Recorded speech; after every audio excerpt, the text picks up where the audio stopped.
Hello friends, अगर आप online business करते हैं, ई कॉमर्स करते हैं, ऑनलाइन सेलिंग करते हैं या करने का मन बना रहे हैं और आप अमेजोन, फ्लिपकार्ट, मीशो जैसे ई कॉमर्स मार्केट प्लेसेस पे सेलिंग कर रहे हैं या करने का मन बना रहे हैं और आपके पास सेल्स नहीं आ रही हैं या आपको जानना है कि सेल्स कैसे रिसीव होती हैं, अपने ऑर्डर्स को कैसे बूस्ट किया जाता है इन ऑनलाइन मार्केट प्लेसेस पे लाइक अमेजोन, फ्लिपकार्ट, मीशो, क्योंकि इंडिया में मोर देन 80% ऑनलाइन सेलर्स कुछ गलतियां करते हैं जिसकी वजह से आप सभी को एक बात मालूम है कि इंडिया में more than 80% online sellers fail हो जाते हैं।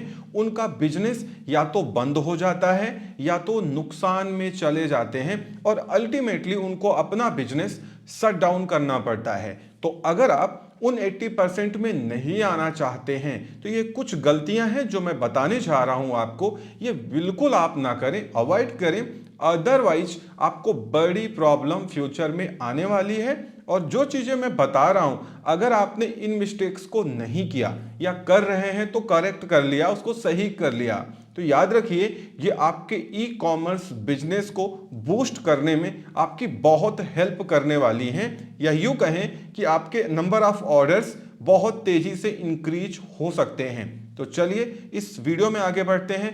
चैनल पे नए हैं तो चैनल को सब्सक्राइब जरूर कर लीजिए, वीडियो को लाइक एंड शेयर जरूर करिएगा। बात करते हैं पहली मिस्टेक की। देखिए इंडिया में क्या है कि जब हम लोग नए सेलर होते हैं, स्मॉल या मीडियम स्केल बिजनेसमैन होते हैं, तो हम लोग जब कुछ नए प्रोडक्ट्स लेके आते हैं और उनकी लिस्टिंग करते हैं अमेजोन इंडिया, फ्लिपकार्ट, मीशो जैसे प्लेटफॉर्म पे, तो वहां पे आपको बता दूं, अगर आपको लिस्टिंग करने के बाद सेल्स नहीं आ रही हैं, भले ही आपने कुछ ऐड वगैरह चला लिए, कैंपेन चला लिया, कुछ कूपन क्रिएट कर दिया, फिर भी आपको आपका डिजायर्ड रिस्पॉन्स नहीं मिल रहा है, उस केस में जो सबसे बड़ी गलती आप कर रहे हैं वो ये है कि आपकी जो प्रोडक्ट इमेजेस हैं, कुल मिला के आप पहले मान लीजिए कि ये अट्रैक्टिव नहीं है, या ये कस्टमर्स को पसंद नहीं आ रही है, या ये इमेजेस जो हैं ये आपके प्रोडक्ट को एक्यूरेटली डिस्प्ले नहीं कर रही हैं।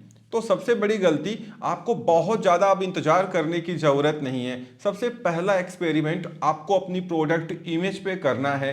वो सारी इमेजेस आप हटा दीजिए, नई इमेजेस उस प्रोडक्ट की कैप्चर करिए, कुछ क्रिएटिविटी दिखा करके, कुछ नए तरीके से, खासकर जो लाइफ स्टाइल इमेजेस होती हैं, जो रियल इमेजेस होती हैं, ठीक है ना। अगर आप ऐसा करेंगे, भले ही कुछ पैसे आपके लग जाएंगे नए फोटो शूट कराने में, अगर आप खुद नहीं करते हैं, अगर आपके पास अच्छे मोबाइल हैं या कैमराज हैं तो आप खुद कर सकते हैं इसको घर पे, आप करिए, उन सारी फोटो को हटा दीजिए और नई फोटोज को अपलोड कर दीजिए जो अच्छी हो उनसे या उनसे बेहतर हो। आप ये देखेंगे इससे आपको बहुत ज्यादा फायदा मिल सकता है और मे बी वो लिस्टिंग्स की सेल आपको मिलने लगे और वो लिस्टिंग दोबारा से रैंक करने लगे। अब आपको ऐसा मैं क्यों बता रहा हूं, क्योंकि इंडिया में मोर देन 70% जो इंडियन कस्टमर्स हैं वो प्रोडक्ट इमेज को देख के डिसाइड करते हैं कि यार इसको खरीदना है या नहीं खरीदना है। तो मेन क्या है, आपकी प्रोडक्ट इमेजेस हैं। तो मेन आपको जो फोकस रखना है ना, वो पहले तो प्रोडक्ट इमेज पे रखना है। जो प्रोडक्ट इमेजेस काम नहीं कर रही हैं उनको रिमूव करते जाइए और उनकी जगह नए नए प्रोडक्ट इमेजेस को कैप्चर करके उनको लाते जाइए। इससे आपको फायदा जरूर मिलने वाला है। अब अगर आपने अच्छी इमेजेस लगा के रखी हैं, अभी भी आपको रिजल्ट नहीं मिल रहा है, अब आपको घबराने की जरूरत नहीं है। अब आप एक दूसरी मिस्टेक कर रहे हैं जिसको आपको करेक्ट करने की जरूरत है, उसको सही करने की जरूरत है। वो ये है कि अब आप अपना जो टाइटल है उसको या तो पूरा ही चेंज कर दीजिए या उसमें कुछ कीवर्ड्स चेंज करिए, कुछ नए कीवर्ड्स लेके आइए, कुछ हल्का सा बुलेट पॉइंट में चेंज करिए, थोड़ा मोड़ा डिस्क्रिप्शन चेंज कर सकते हैं तो कर लीजिए। उसके बाद जो हमारे बैक इन सर्च टर्म हैं, जो हम लिस्टिंग्स में लिखते हैं अंदर, उनको हटा दीजिए, नए सिरे से अच्छे पैटर्न में सर्चिंग कीवर्ड को लिखिए और अपनी लिस्टिंग्स को सेव एंड फिनिश कर दीजिए, चाहे वो अमेजोन हो, फ्लिपकार्ट हो। अब यहाँ पे क्या होगा, अगर आप ऐसा करते हैं तो वो लिस्टिंग्स की इंडेक्सिंग दोबारा से होने लगती है और मे बी अब आपकी लिस्टिंग्स रैंक करने लगे और आपको ऑर्डर्स आने स्टार्ट हो जाएं। तो अगर आप ये नहीं किया है अभी तक, आप अभी भी इंतजार कर रहे हैं कि आपके ऑर्डर्स नहीं आ रहे हैं, फोटोज आपकी ऑलरेडी बहुत अच्छी हैं, तो फिर आपको अपने लिस्टिंग्स में चेंज करने की जरूरत है। थोड़ा बहुत टाइटल और सर्च टर्म जरूर चेंज करें, कोशिश करें कुछ अट्रैक्टिव कीवर्ड्स या जो टॉप वॉल्यूम वाले कीवर्ड्स हैं जिनका डिमांड या जिनकी सर्च बहुत ज्यादा है, उनको उसमें लिखें जो आपके प्रोडक्ट से मैच करती हों।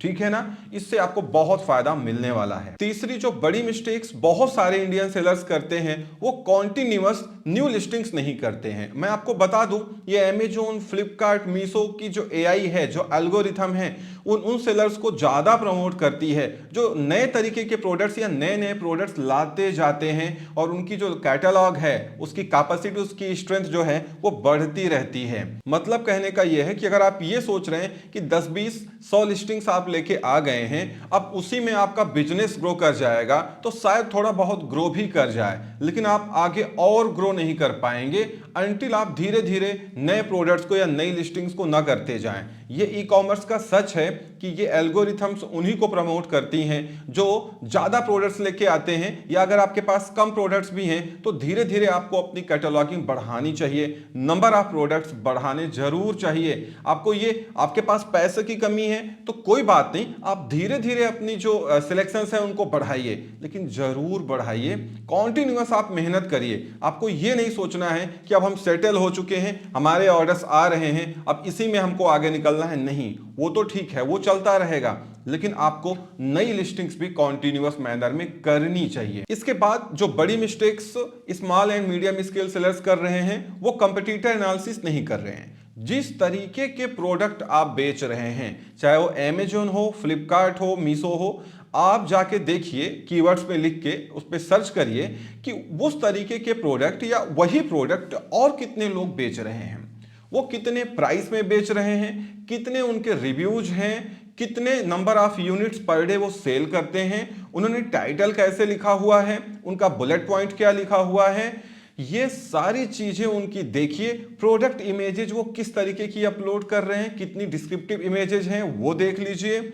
उसके बाद आप अपना कंपेयर करिए। अगर आप ये करते हैं, जो आपसे अच्छा कर रहे हैं, खासकर उन सेलर से, इससे आपको बहुत फायदा मिलेगा। ठीक है, ये बिल्कुल करना है आपको। आप ये मत सोचिए कि जो आप कर रहे हैं वही 100% है, बिकॉज नथिंग इज 100%, कुछ भी पूरा नहीं है।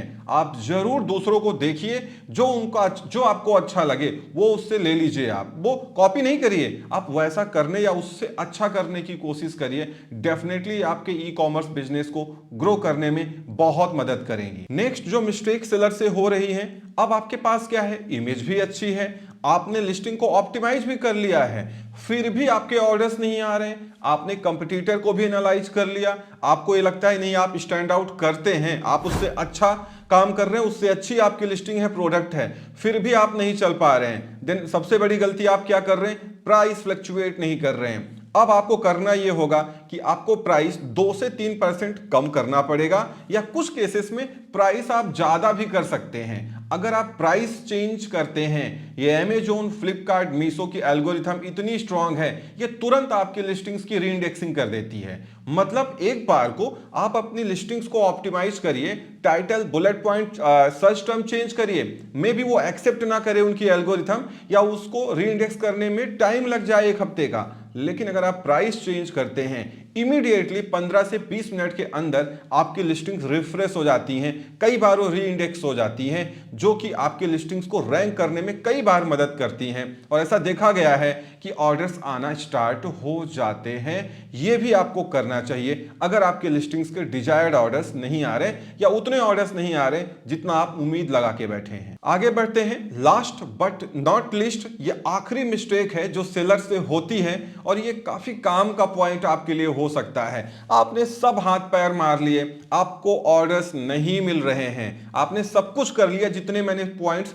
जो 5 पॉइंट्स मैंने बताए, अब आपको ये 6 वाला करना है। आपको करना यह है कि चुपचाप उन लिस्टिंग्स को परमानेंटली डिलीट कर देना है, वो चाहे अमेजोन, फ्लिपकार्ट, मीशो, हटा देना है उन लिस्टिंग्स को।